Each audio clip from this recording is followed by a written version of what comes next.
দেখুন বন্ধুরা, আজকের আলু পোস্ত করব, ওই জন্য তখন আলু সেদ্ধ করে রেখে গিয়েছিলাম। তো জলটা আগে ফেলে দিই,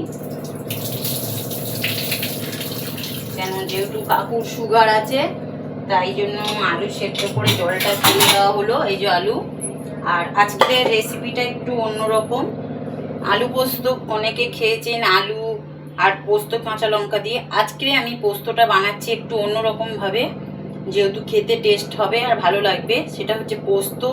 এই দেখুন বন্ধুরা, তিল দিয়েছি, কাছ থেকে দেখাচ্ছি আপনাদেরকে।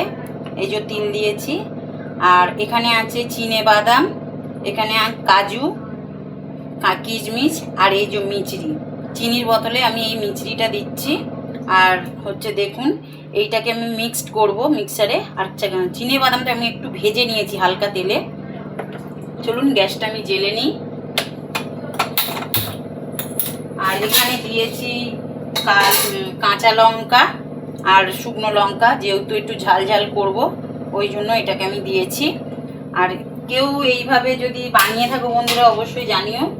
আর যদি না কেউ খেয়ে থাকো তো একবার আলু পোস্ত খাওয়ার আগে এইভাবে খেয়ে দেখুন। অনেক রকমভাবে খেয়েছেন, আমি নতুন আজকের একটা রেসিপিটা করছি আলু পোস্ত। সেটা হচ্ছে তিল আর হচ্ছে কারে পোস্ত, কাঠবাদাম, চিনে বাদাম, কিশমিশ, আর কাটিং মিচড়ি, আর হচ্ছে কার এখানে আমার আছে কাজু বাদাম। আমি তেল গরম হয়ে গেছে, ধোঁয়া উঠছে বন্ধুরা। তো আমি দিয়ে দিচ্ছি কালো জিরে, অল্প একটুখানি কালো জিরে দিলাম। এইটাকে ভালো করে মিক্সি করার জন্য আমি এটাকে এর মধ্যে নিয়ে নেবো। আমি দিয়ে দিয়েছিলাম বন্ধুরা, আমার কাকিমা বললো পূর্ণিমা তুমি তো আজকে সকাল থেকে একটাও ভিডিও করোনি, তুমি ভিডিও করলে না। তাই জন্য বন্ধুরা আবার দেখুন আমার সমস্ত কিছু মিক্স হয়ে গেছে, এই জন্যই যে আমি মিশিয়ে নিয়ে করছিলাম। তো চলুন আমি বেটে নিই, এটা মিক্সিতে ঢেলে নেবো, নিয়ে তারপর আপনাদেরকে করছি। তো বন্ধুরা আলুটা দিয়ে দিই।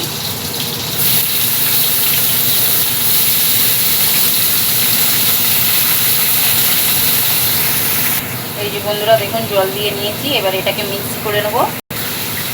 চলুন বন্ধুরা এটা একটু নেড়ে চেড়ে দিই, কেন সেদ্ধ করা আলু বেশিক্ষণ আমার এটা করতে লাগবে না। তো যেহেতু এটাকে করেছি, আর এটাতে দিয়ে দেবো শুধু নুন পরিমাণ মতন। এই দেখুন 2 চামচের মতো নুন দিলাম, দিয়ে এটা ভালো করে মিক্স করে নেবো।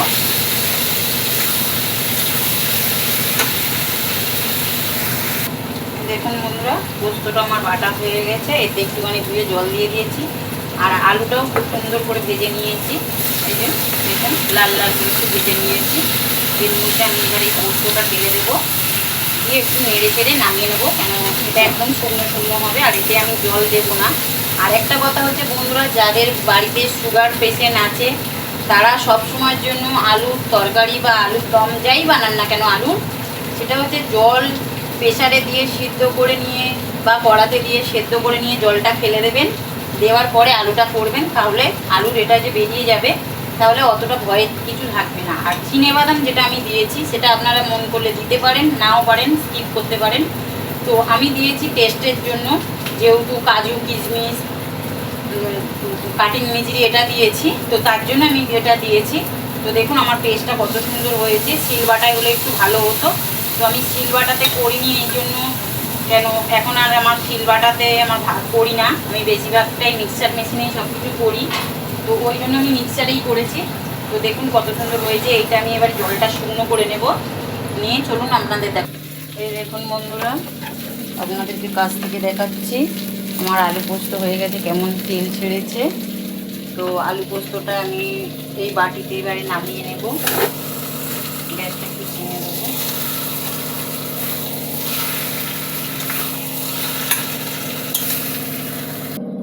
এই যে আমার পোস্ত হয়ে গেছে, নামিয়ে নিয়েছি এই বাটিটায়। কত সুন্দর কালার হয়েছে দেখুন। আর যদি কেউ না খেয়ে থাকো তো একবার এইভাবে বানিয়ে দেখো বন্ধুরা, যদি ভালো লাগে অবশ্যই ভালো লাগবে। অনেক রকমভাবে পোস্ত খেয়েছেন, তো এইভাবে আলু পোস্তটা খেয়ে দেখুন, খুব টেস্টি আর খুব ভালো খেতে হয়। একবার বানিয়ে খেয়ে দেখবেন। আর যদি না আমার চ্যানেলটা সাবস্ক্রাইব করা থাকে পূর্ণিমা ব্লগ, এটাকে